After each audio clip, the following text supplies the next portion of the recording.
Hello friends, welcome to our channel. In today's video, we are going to read the first chapter of class 6th English and the name of the chapter is Who Did Patrick's Homework? इस chapter में हम एक बच्चे के बारे में पढ़ेंगे जिसका नाम है पैट्रिक। पैट्रिक अपना होमवर्क कभी नहीं करता था, लेकिन उसके साथ कुछ ऐसा हुआ कि वो बहुत ही ज़्यादा अच्छा बच्चा बन गया। वो एक आइडल किड बन गया और अपने सारे काम करने लग गया। So let's begin the chapter.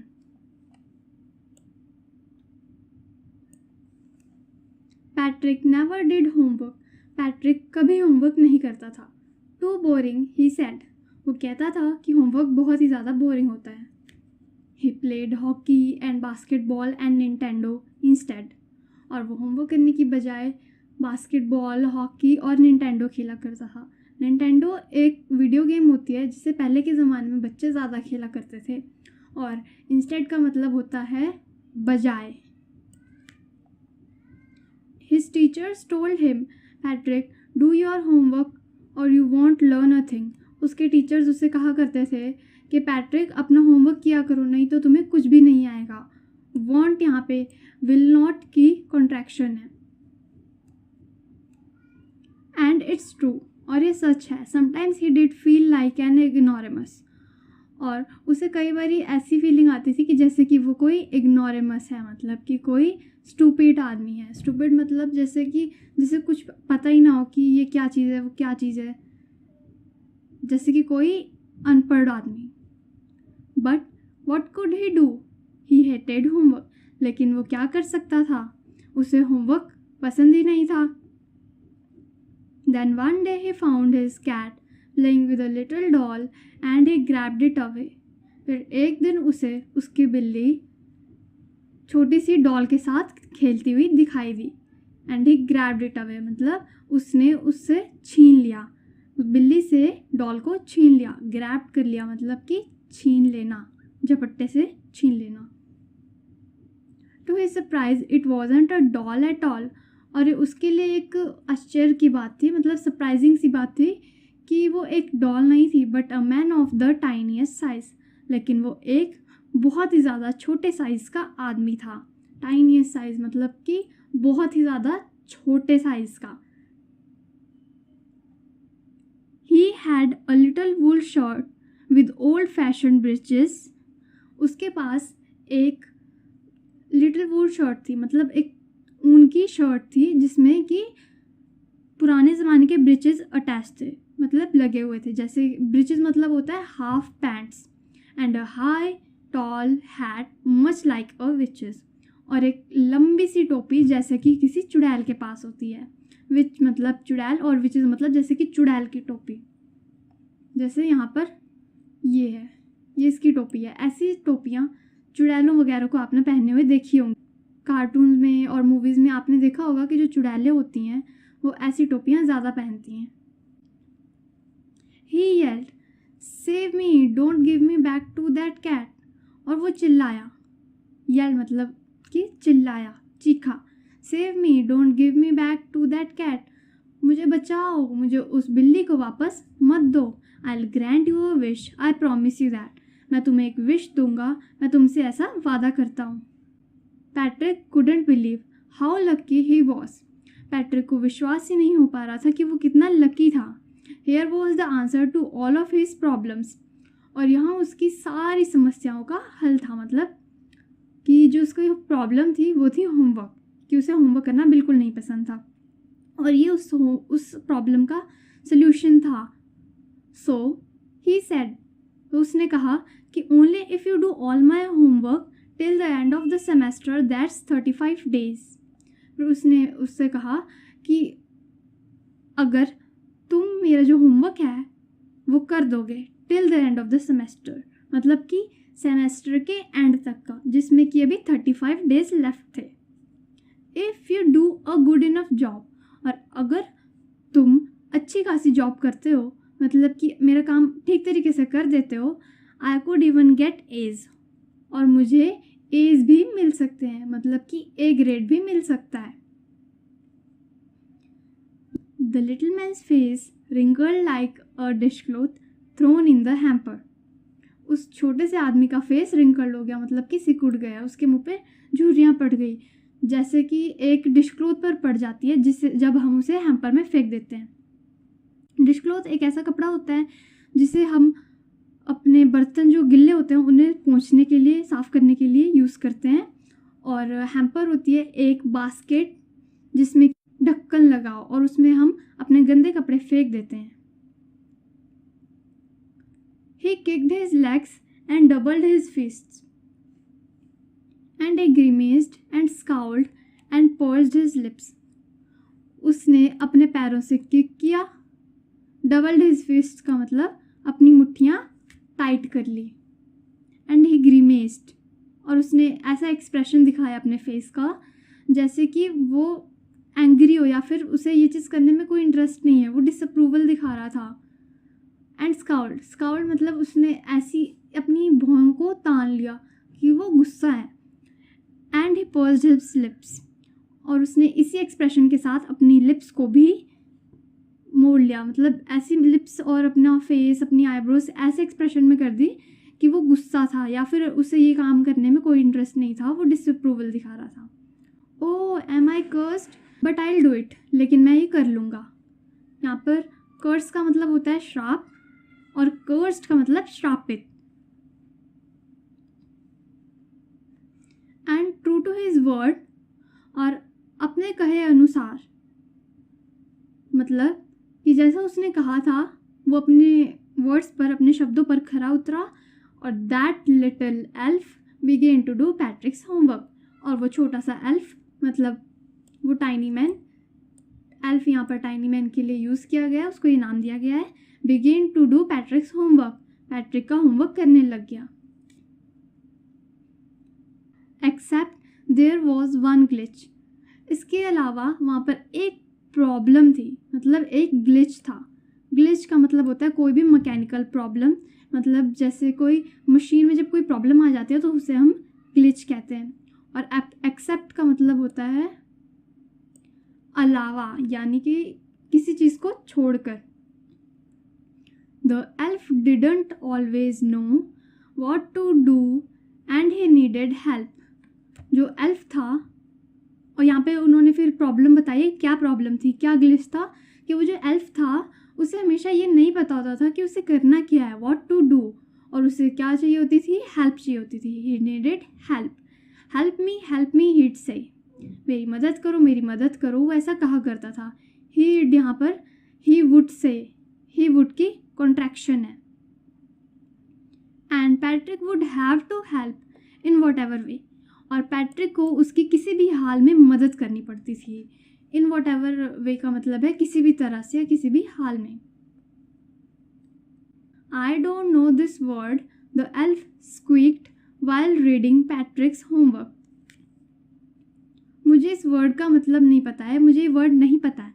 वो जो एल्फ होता था, मतलब लिटिल मैन होता था, वो ऐसा चिल्लाकर कहा करता था पैट्रिक्स की बुक पढ़ते समय, मतलब उसका होमवर्क करते समय, उसको पढ़ते समय। Get me a dictionary, no what's even better, look up the word and sound it out by each letter, वो कहता था कि मुझे डिक्शनरी ला कर दो, मतलब वो पैट्रिक से डिक्शनरी मंगवाता था। और वो उसने कहा, वो कहता था बढ़िया क्या है, अच्छा क्या है, कि तुम उस वर्ड को ढूंढो, लुकअप करना मतलब सर्च करना, और उसे एक एक करके, एक एक लेटर उसका जो था वो साउंड करो, मतलब कि बोलो, ज़ोर ज़ोर से बोलो। तो इस पूरे सेंटेंस का मतलब है कि वो जो एल्फ था वो पैट्रिक को कहता था कि तुम, ये ज़्यादा अच्छा रहेगा कि तुम एक एक वर्ड को ढूंढो और उसको एक एक लेटर करके मुझे बताओ। When it came to maths, जब यहाँ मैथ की बारी आई, Patrick was out of luck, मतलब पैट्रिक अपने लक से बाहर था, उसका लक यहाँ पर काम नहीं कर रहा था। आउट ऑफ लक होना मतलब पैट्रिक का जैसे किसी का भी लक काम ना करना। What are times tables, times tables क्या होते हैं? द एल्फ श्रिक्ड, जो वो एल्फ था वैसे चिल्ला कर हाई पिच की आवाज़ में बोला करता था, मतलब तीखी सी आवाज़ में बोला करता था। We elves never need that, हम एल्फ्स को इसकी ज़रूरत कभी नहीं पड़ी थी। And addition and subtraction and division and fractions, तो वो कहता है कि ये एडिशन, सब्ट्रैक्शन, डिवीजन, फ्रैक्शन, ये सब हम एल्फ्स को नहीं पता। एस मतलब कि जैसे यहाँ पर भी ये वर्ड यूज़ किया गया है, एल्स एल्फ का प्लूरल वर्ड है। सो फिर आगे बढ़ते हैं। Here sit down beside me, फिर वो पैट्रिक से कहता है यहाँ मेरे बगल में बैठो। बिसाइड मी मतलब मेरे बगल में। You simply must guide me, तुम बस मुझे गाइड करो, मतलब मुझे बताओ क्या करना है, कैसे करना है, ये बताओ। Elves know nothing of human history, to them it's a mystery. Elves को ह्यूमन हिस्ट्री के बारे में कुछ भी नहीं पता है और उनके लिए ये एक मिस्ट्री है, मतलब एक रहस्य है।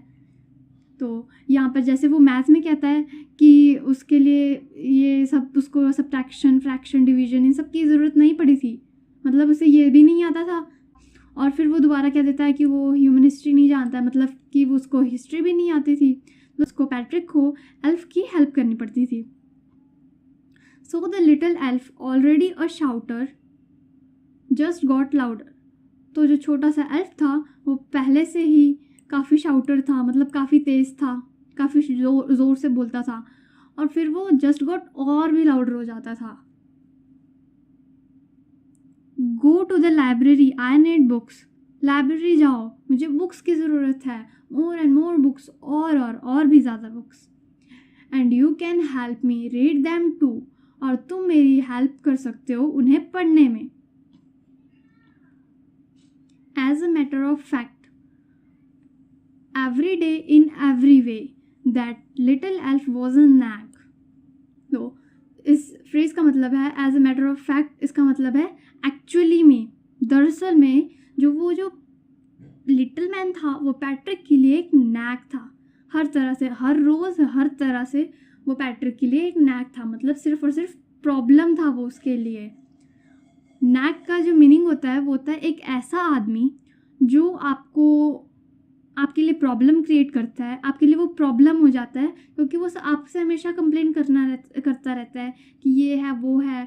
और यहाँ पर जो एल्फ था वो भी पैट्रिक से कहा करता था कि मुझे ये नहीं आता, वो नहीं आता, मुझे डिक्शनरी ला कर दो। इसीलिए वो क्या था, एक नैग था, मतलब एक प्रॉब्लम था। Patrick was working harder than ever, Patrick इतनी मेहनत कर रहा था कि जितनी उसने कभी पहले नहीं करी थी। And was it a drag, और क्या ये एक प्रेशर था उसके ऊपर, मतलब वो क्या प्रेशर की वजह से, किसी दबाव की वजह से काम कर रहा था। He was staying up nights, वो रात भर जाग रहा था। स्टेइंग अप मतलब जागना, और स्टेइंग अप नाइट्स मतलब वो रात भर जाग रहा था। Had never felt so weary, और उसने इतना वियरी मतलब कि इतना थका हुआ महसूस कभी नहीं किया था। Was going to school with his eyes puffed and blurry, और वो अपनी सूजी हुई और ब्लरी आँखों के साथ स्कूल जा रहा था। पफ्ड का मतलब होता है स्वॉलन, मतलब सूजी हुई, और ब्लरी का मतलब होता है ब्लरी, या फिर जिनसे धुंधला दिख रहा हो। Finally the last day of the school arrived and the elf was free to go. Finally जो स्कूल का लास्ट डे था वो आ चुका था। अराइव्ड मतलब कि आ गया था, और जो एल्फ था वो जाने के लिए फ्री था, मतलब उसके ऊपर अब कोई प्रेशर नहीं था, या कोई ऐसा नहीं था कि उसका जो प्रॉमिस था वो कंप्लीट हो चुका था, वो जा सकता था। As for homework there was no more, और होमवर्क के लिए उसके पास अब कुछ भी नहीं था। So he quietly and slyly slipped out the back door, तो वो क्वाइटली मतलब बिल्कुल शांति से, बिना कोई शोर किए, और स्लाइली मतलब सीक्रेटिवली, बिना किसी को बताए, जैसे उसने पैट्रिक को भी नहीं बताया, ना कुछ कहा, ना उससे कुछ बताया, और वो सीधा स्लिप्ड आउट कर गया, मतलब कि वहाँ से खिसक गया, बाहर निकल गया। कहाँ से? बैक डोर से। वो फ्रंट डोर से नहीं गया, क्योंकि वो सीक्रेटिवली गया था ना, इसीलिए वो बैक डोर से गया था। तो इस लाइन का मतलब है कि उसके पास अब होमवर्क के लिए तो कुछ था नहीं, तो वो बिल्कुल बिना किसी को बताए और शांति से पीछे वाले डोर से निकल गया था। Patrick got his age, Patrick को उसके एज मिल गए थे, मतलब उसको ए ग्रेड मिल गया था। हिज क्लासमेट्स वर अमेज्ड, उसके जो क्लासमेट्स थे वो अमेज थे, अमेज मतलब हैरान थे। His teachers smiled and were full of praise, उसके जो टीचर्स थे वो स्माइल कर रहे थे और उसकी क्या कर रहे थे, तारीफ़ें कर रहे थे। प्रेज मतलब कि किसी की तारीफ़ करना या उसकी प्रशंसा करना कि बहुत अच्छा है ये, ऐसे वैसे। और स्माइल कर रहे थे मतलब खुश थे क्योंकि पैट्रिक के अच्छे मार्क्स आ गए थे, मतलब उसको ए मिला था इसलिए। एंड हिज पेरेंट्स, और उसके पेरेंट्स जो थे वो क्या कर रहे थे, they wondered what had happened to Patrick, वो ये सोच रहे थे। वंडर करना मतलब कि सोचना, और वंडर मतलब सोच रहे थे कि पैट्रिक को क्या हो गया था। He was now the model kid, और अब वो मॉडल किड बन गया था। मॉडल किड मतलब आइडल बच्चा बन गया था। किड का मतलब तो आपको पता ही होगा, चाइल्ड होता है, और मॉडल का मतलब है यहाँ पर जो जैसे वो एक आइडल किड बन गया था कि सारे बच्चे उसे देखकर मोटिवेट होते थे कि हमें भी इसकी तरह बनना है। Cleaned his room, did his chores, was cheerful, never rude, like he had developed a whole new attitude. वो अपना रूम साफ करता था, वो अपने चोर्स करता था, मतलब अपने ऐसे काम जो कि हमें करने ही पड़ते हैं। चोर्स मतलब ऐसे काम जो हमें किसी भी हाल में करने पड़ते हैं, जिनको करना मस्ट है हमारे लिए। was cheerful, अब cheerful होता है जैसे कि हमेशा खुश रहने वाला इंसान, और नेवर रूड मतलब वो कभी रूड नहीं होता था, ऐसे गुस्सा नहीं करता था, सबसे मिलजुल कर रहता था। Like he had developed a whole new attitude, जैसे कि उसका कोई नया एटीट्यूड ही बन गया हो। डेवलप्ड का मतलब कि जैसे उसका जो एटीट्यूड था वो पूरा चेंज हो गया था, डेवलप्ड हो गया था, उसका नया एटीट्यूड बन गया था। और एटीट्यूड का मतलब यहाँ पर घमंड नहीं है, एटीट्यूड का मतलब यहाँ पर यूज़ किया गया है उसके थिंकिंग के लिए, उसके थॉट्स के लिए, उसके फीलिंग्स के लिए। तो अब फिर हम आगे बढ़ते हैं। You see in the end, और आपने लास्ट में देखा, Patrick still thought he'd made that tiny man do all his homework.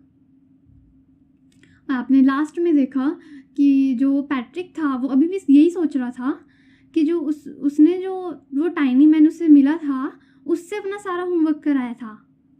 यहाँ पे हीड, वहाँ जो पहले हमने यूज़ किया था वहाँ पर ही वुड की कॉन्ट्रैक्शन थी, बट यहाँ पर हीड जो है वो ही हैड का कॉन्ट्रैक्शन है।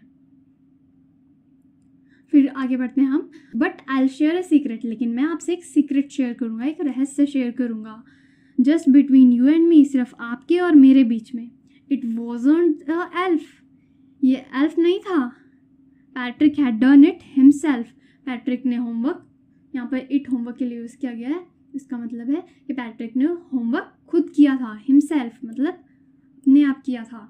जो था उसने, पैट्रिक ने अपना होमवर्क किसी से कराया नहीं था, एल्फ ने नहीं किया था उसका होमवर्क, पैट्रिक ने खुद किया था उसका होमवर्क। क्यों, ये मैं आपको बताती हूँ। क्योंकि वो जो एल्फ था वो उससे कहा करता था कि मुझे डिक्शनरी ला कर दो, उसको वर्ड को रीड करो, ऐसे करो वैसे करो। वो खुद लाइब्रेरी जाता था, वहाँ से बुक्स ढूंढ कर लाता था, उन बुक्स को पढ़ता था, डिक्शनरी लाता था, उसमें से वर्ड्स पढ़ता था, उसे एक एक वर्ड का एक एक लेटर वो बोलता था। तो इससे वो खुद ही कर रहा था, इसका मतलब कि वो खुद ही सारा काम कर रहा था। बट जो एल्फ था वो सिर्फ और सिर्फ उसे लिखने का काम कर रहा था। इस तरह जो पैट्रिक था उसने ये सोचा कि उसका काम जो है वो एल्फ कर रहा है, बट वो एल्फ नहीं था, वो पैट्रिक ही था जिसने अपना होमवर्क खुद किया था। सो जो ये चैप्टर है, इस चैप्टर के राइटर हैं कैरोल मोर। ओके, आपको इनका नाम याद रखना है क्योंकि ये कई बार पूछ लिया जाता है। So this was the explanation video of the chapter, and आप इस चैप्टर की सोल्यूशन वीडियो को स्क्रीन पर टैप करके देख सकते हैं। और अगर आपको हमारी वीडियो अच्छी लगी हो तो प्लीज़ हमारे चैनल को सब्सक्राइब, वीडियो को लाइक एंड शेयर करना ना भूलें। Thanks for watching.